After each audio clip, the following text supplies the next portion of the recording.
اسلام ایک مکمل دین ہے، لیکن آپ بوانگ دہل یہ کہتے ہیں کہ اسلامک جو سیکولرزم ہے وہ بھی بہت اچھا ہے۔ فرقوں کی دکانیں بند، the damage has been done۔ یہ تو نہیں کہتے اعلیٰ حضرت، کالا حضرت کہتے ہیں۔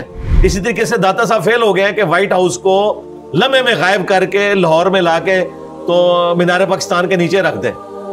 میں کہتا ہوں جی وہ امریکن پریزیڈنٹ بھی بریلوی ہو جائے گا۔ طارق جمیل صاحب اور مفتی مسعود صاحب، ٹھیک، طارق جمیل صاحب جو ہے وہ جنت کی باتیں کرتے ہیں، اور مفتی صاحب جو لطیفے سناتے ہیں بہت اچھے ہوتے ہیں۔ کیا بات ہے، پسندیدہ سیاستدان۔ اس میں سراج الحق صاحب کو ہی آپ رکھیں، یعنی ایک کریکٹر والے انسان ہیں۔ ایران اگر حملہ کر دے، اس کا جواب میں لیٹ ہو جائے تو گالیاں، جواب دے دیں تو گالیاں۔ بلے کا نشان ان کی حرکتوں کی وجہ سے چھینا ہے۔ ابھی جو نواز شریف کر رہا ہے وہ ٹھیک کر رہا ہے، کندھے پہ بیٹھ کے آ رہا ہے۔ تو خان صاحب پہلے قوم سے معافی مانگے، جب وہ کہتے تھے نا کہ میں کہتا تھا ان سے شیر کا نشان لو تو میں غلط کر رہا تھا، ہمیں کیا پتا تھا کہ یہ بھی چور نکل آئے گا۔ ہمیں اس میں زیادہ دکھ ہے، یہ اینٹی فوج بیانیے کی وجہ سے بلوچیوں کے حق میں بول رہے ہیں، یہ واقعی یہ بلوچیوں کے حق میں، یہ نہ ہو کل کو فوج گود لے لے خان صاحب کو، پھر یہ بلوچیوں کے خلاف ویلاگ بنانا شروع کر دیں۔ السلام علیکم، میں ہوں شہزاد سلیم عباسی اور آپ دیکھ رہے ہیں شہزاد عباسی پوڈ کاسٹ۔ آج ہم موجود ہیں ایک ایسی شخصیت کے ساتھ جو کہ نہ صرف سیاسی شخصیت تو نہیں ہے اور نہ ہی کوئی سماجی شخصیت ہیں، بلکہ آپ ان کو ریلیجیس انفلوئنسر کے طور پر دیکھتے ہیں، جانتے ہیں۔ آپ ایک میڈیا سنسیشن ہیں، آپ ہمیشہ دبنگ انداز میں بات کرنا پسند کرتے ہیں۔ آپ اگر اس وقت پاکستان میں جو موجودہ یعنی دستیاب جو ہمارے مذہبی رہنما ہیں ان میں سے اگر آپ دیکھیں تو اس وقت وہ ہی از آن دا ٹاپ لسٹ، جن کو آپ سنتے ہیں میڈیا چینل پہ، ان کو فالو کرتے ہیں، اور آپ کا جو نعرہ مستانہ ہے وہ یہ ہے کہ بابوں سے دور ہو جائیں اور قرآن و سنت کی جو دعوت ہے اس کی طرف آئیں۔ جی ہاں، میرے مراد جناب انجینئر محمد علی مرزا صاحب ہیں۔ انجینئر صاحب بہت شکریہ، آپ نے اپنا قیمتی ترین وقت ہمیں دیا۔ جزاک اللہ خیرہ، لا حول ولا قوت الا باللہ، اللہم صلی علی محمد وعلی آل محمد۔ شہزاد بھائی، آپ کو ہماری اکیڈمی میں ویلکم ہے، اللہ کا نام لے کے شروع کریں۔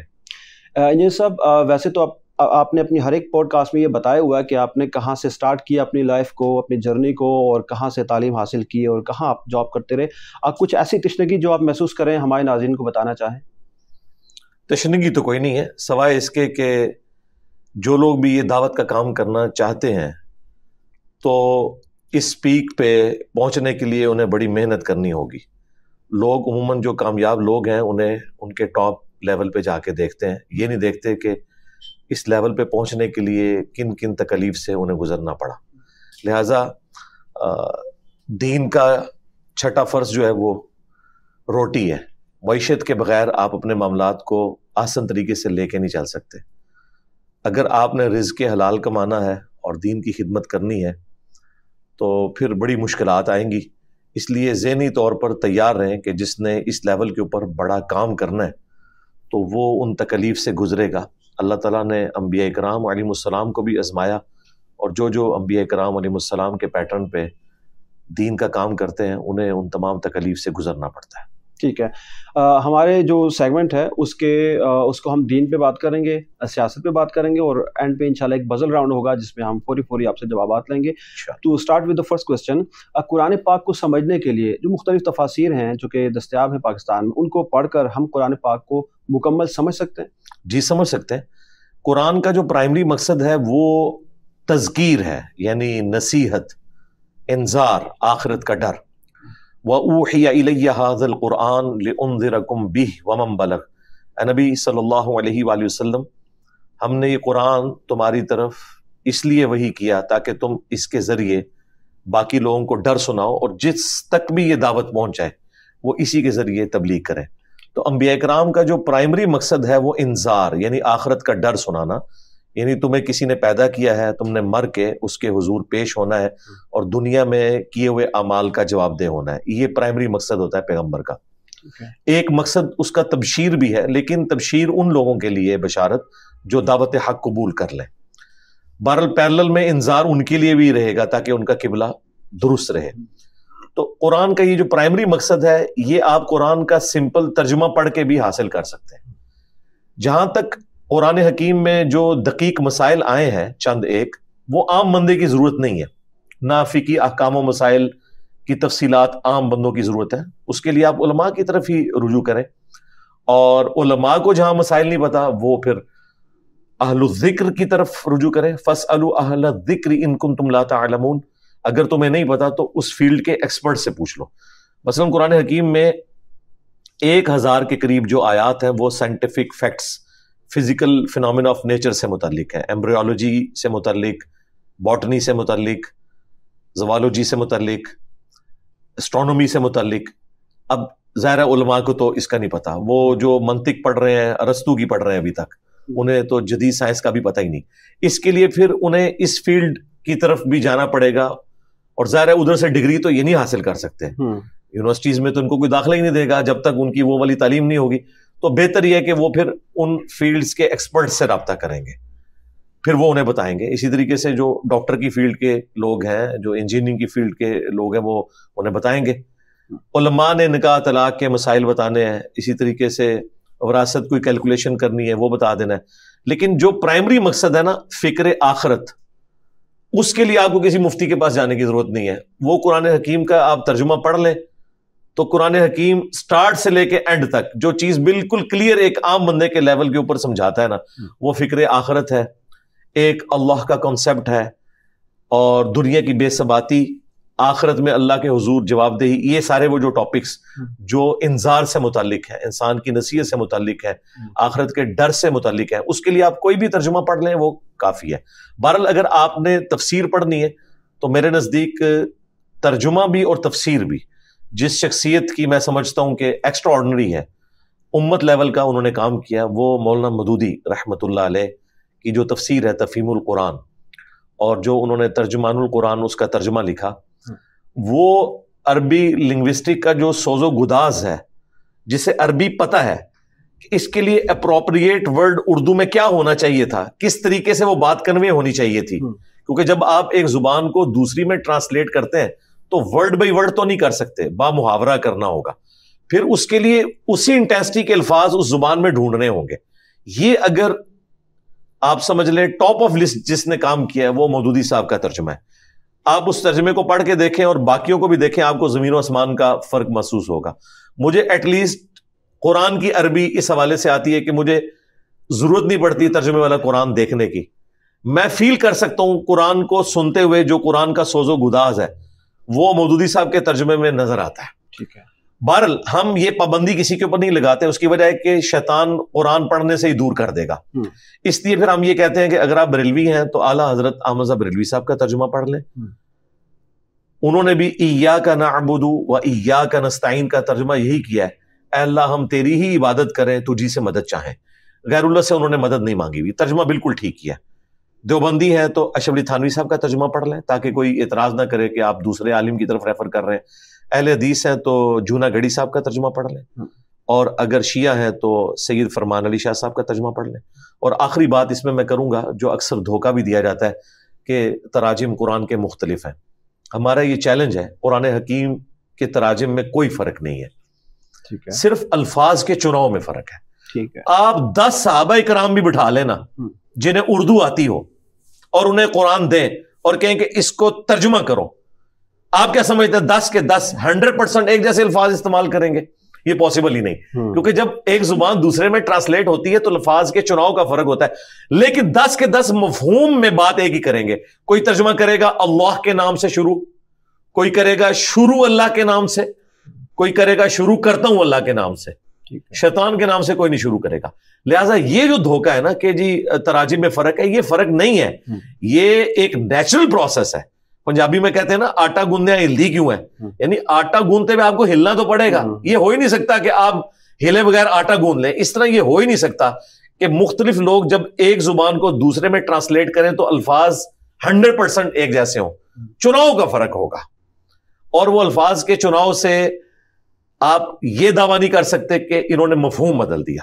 مفہوم اپنی جگہ ایک ہی ہے، الفاظ کے چناؤ کا فرق ہو سکتا ہے، اور اس میں کسی کی بدنیتی نہیں ہے. کسی کی ووکیبلری ایسی ہوتی ہے کہ وہ اسی طرح کے الفاظ استعمال کر سکتا ہے. آج سے جو 100 سال پہلے کے تراجم ہیں ان میں آوے گا جاوے گا استعمال ہوا ہے. اب تو نہیں، ہم تو کہتے ہیں آئے گا جائے گا. ٹھیک ہے. احمد رضا بریلوی صاحب نے ترجمہ کیا، ہم نے تم سے پہلے کئی سنگتیں ہلاک کر دی. آج ہم ترجمہ کرتے ہیں کئی امتیں قومیں ہلاک کر دی. اس وقت سنگت کا لفظ بولا جاتا تھا، اب یہ ابسلیٹ ہو چکا ہے. تو اس اعتبار سے مودودی صاحب کا ترجمہ ایسا ہے کہ انہوں نے اردو کے وہ الفاظ جو اس وقت زندہ اردو لینگویج ہے نا وہ انہوں نے یوز کیا. اس کے بعد میں سمجھتا ہوں ڈاکٹر طاہر القادری صاحب نے بہت اچھا ترجمہ کیا ہے. بریکٹس میں کئی جگہ انہوں نے ڈنڈی ماری ہے لیکن وہ بریکٹس ہیں، شکر ہے انہوں نے بریکٹس کے اندر وہ ڈنڈی ماری ہے یہ بتانے کے لیے کہ یہ میں بیچ میں گھسا ہوں، اگر مجھے نکالنا چاہے تو آپ کسی بھی وقت نکال سکتے ہیں. اور پیر کرم شاہ الازہری جو ڈاکٹر طاہر القادری صاحب کے استاد ہیں اور جسٹس بھی تھے، الازہر یونیورسٹی سے پڑھے ہوئے تھے، ان کا ترجمہ بھی بڑا اچھا ہے جمال القرآن کے نام سے. مفتی تقی عثمانی صاحب کا بھی ترجمہ کچھ عرصہ پہلے ہے، وہ بھی بڑے اچھے انداز میں انہوں نے ترجمہ کیا. ترجمہ آپ کسی کا بھی پڑھیں، کوئی مسئلہ نہیں. ٹھیک ہے.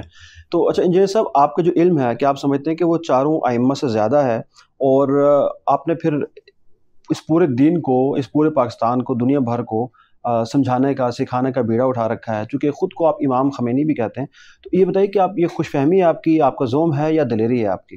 نہیں، امام خمینی میں کوئی نہیں کہتا. امام خمینی تو بہت بڑی پرسنالٹی ہے. امام جو میرے نام کے ایکویلنٹ ایک ایبریویشن کے طور پہ یوز کرتے ہیں ہمارے اسٹوڈنٹ، EMAM، ٹھیک ہے، انجینئر محمد علی مرزا.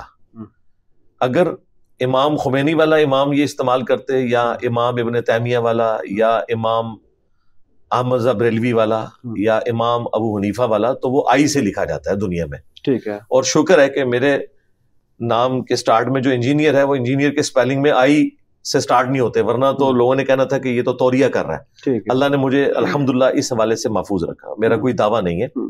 باقی جو 4 ائمہ ہیں وہ تو ہمارے کمپیٹیٹر ہے ہی نہیں ہے، ہم تو خود ان کی لیگیسی آگے لے کے چل رہے ہیں. شاہ ولی اللہ دہلوی نے حجت اللہ البالغہ میں 4 ائمہ کے اقوال نقل کیے، امام حنیفہ، امام شافعی، احمد بن حنبل، امام مالک.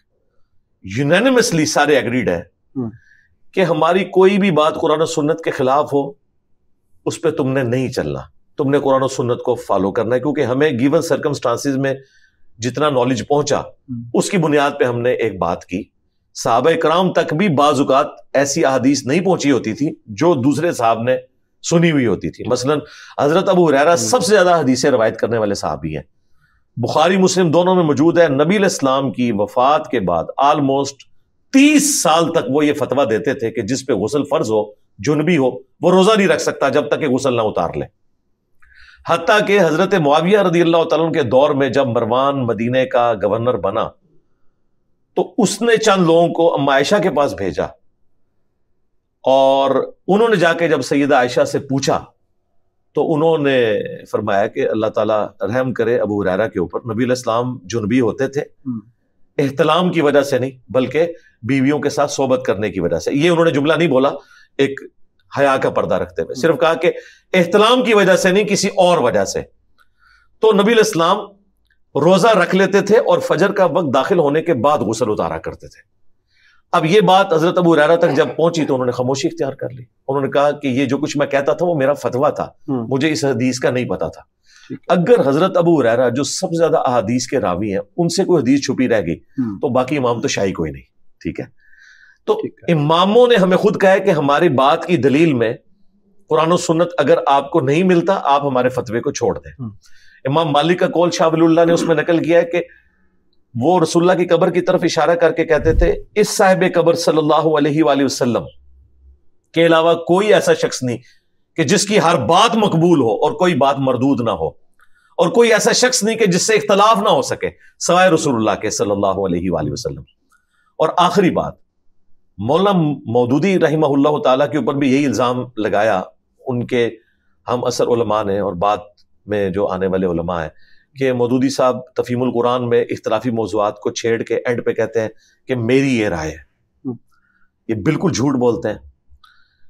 مولانا مودودی رحمہ اللہ تعالی ائمہ اہل سنت کی رائے نقل کرتے ہیں، 4 ائمہ کی، اور اس کے علاوہ بھی جو ائمہ ہے، یہ 4 تو مشہور ہو گئے نا، ظاہر ہے کہ ان کو ایک زیادہ فالوئنگ مل گئی. ادروائز ان سے بڑے بڑے ائمہ ہیں جن کی رائے موجود ہے، جن کو یہ لوگ فالو کرتے رہے، حسن بصری، سفیان ثوری، بڑے بڑے ائمہ، وہ سب کی رائے لکھتے ہیں.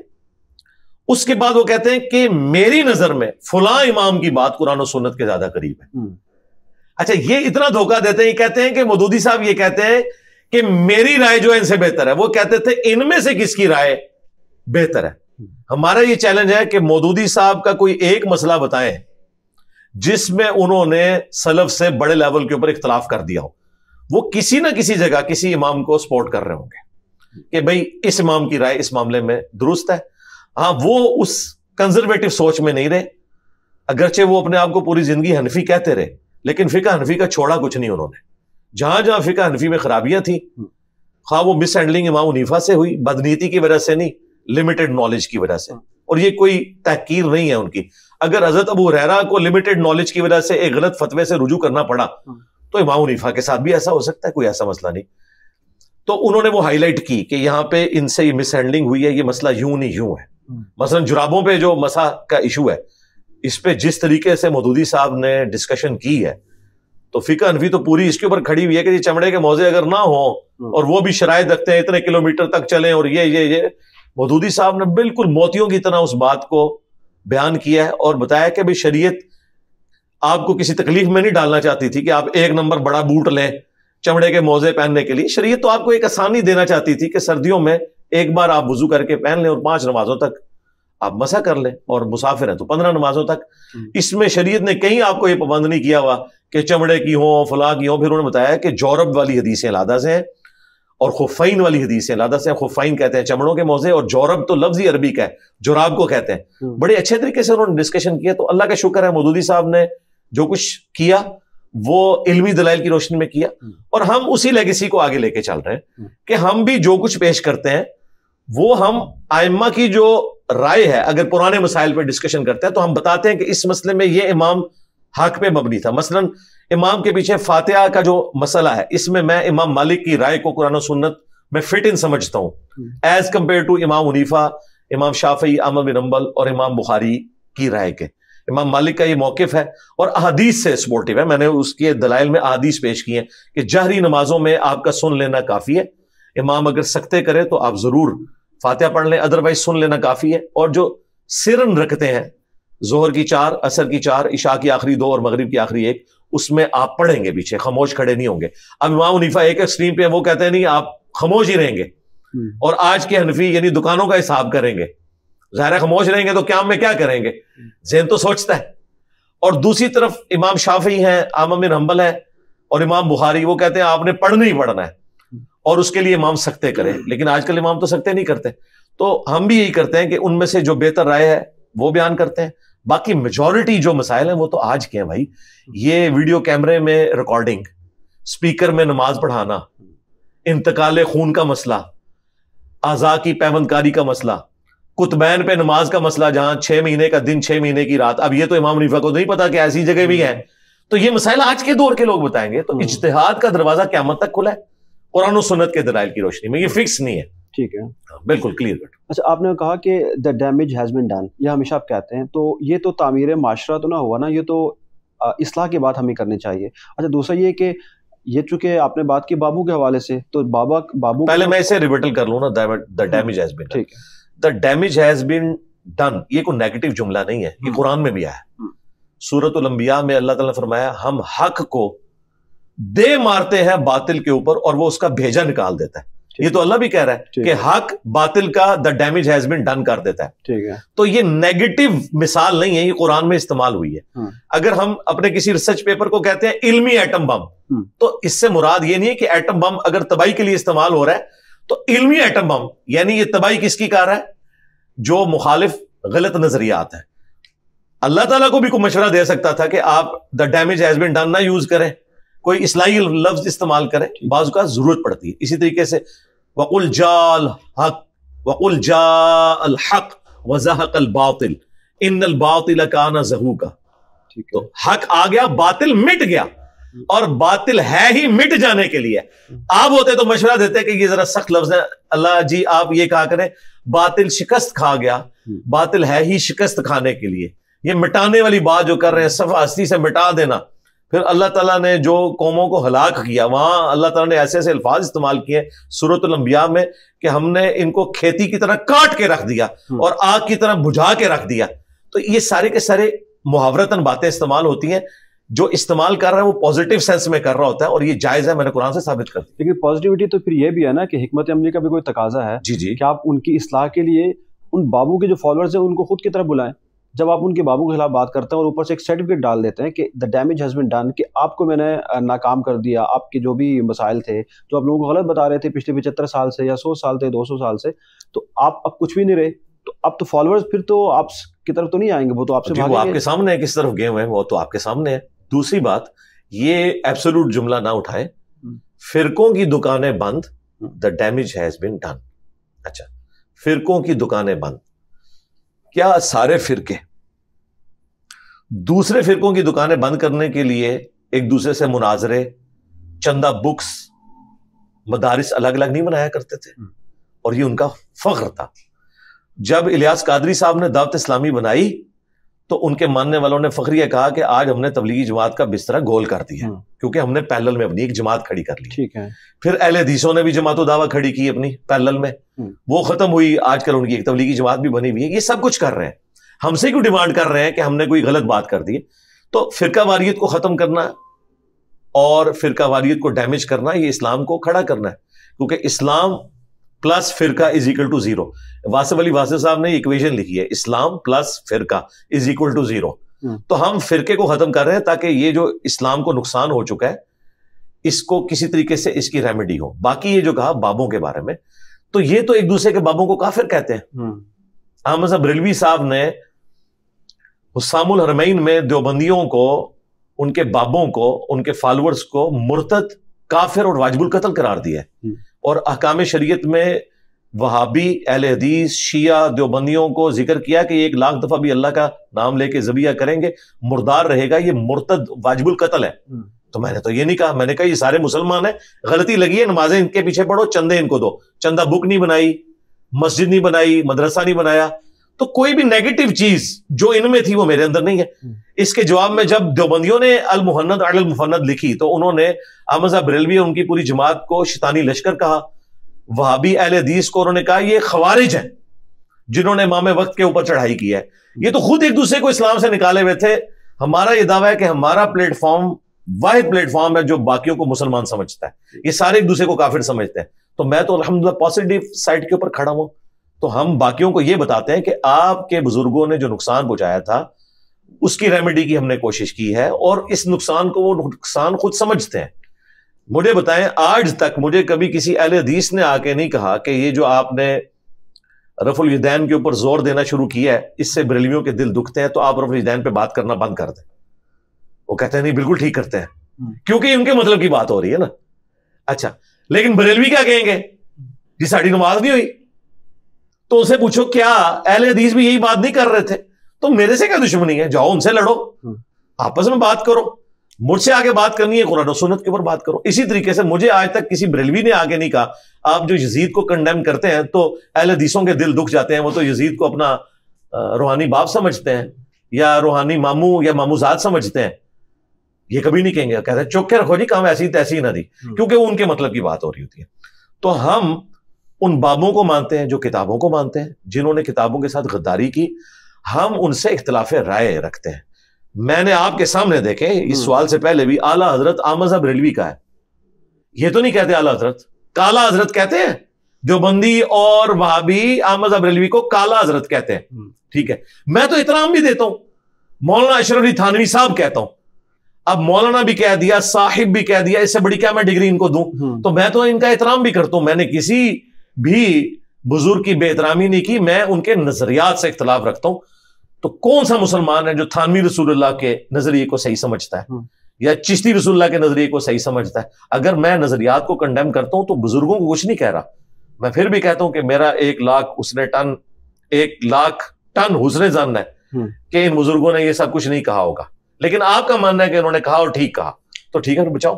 اچھا، جو چشتی رسول اللہ کی ابھی بات کی ہے آپ نے، تو آپ ایک طرف تو یہ کہہ رہے ہیں کہ چشتی یا رسول اللہ کہنے والوں کو بھی میں نے کافر نہیں کہا، مرتد نہیں کہا یا مشرک نہیں کہا، لیکن دوسری طرف آپ یہ بھی کہتے ہیں کہ ہمارے جو اسٹوڈنٹس ہیں وہ کہیں بھی جا کے نماز پڑھ سکتے ہیں. اور تیسری طرف آپ یہ بھی کہتے ہیں کہ یہ کلمہ انہوں نے کیوں بنایا ہے، یہ کلمہ کفر ہے. ایسے ہی ہے، تو ظاہری بات ہے ایک کلمہ ہمارا ہے لا الہ الا اللہ محمد رسول اللہ، اور ایک کلمہ ان کا ہے. تو اگر کلمہ ان کا الگ ہو گیا تو آپ کے اسٹوڈنٹس جن کو آپ یہ کہتے ہیں کہ آپ باہر جا کے کسی بھی مسجد میں نماز پڑھ سکتے ہیں، جو کہ ظاہری بات ہے بابو کی بنائی ہوئی مسجدیں ہیں، دیوبندیوں کی ہیں، بریلویوں کی ہیں، تو یہ پھر کیسے ان کی نماز جائز ہوگی؟ جی، جو دیوبندی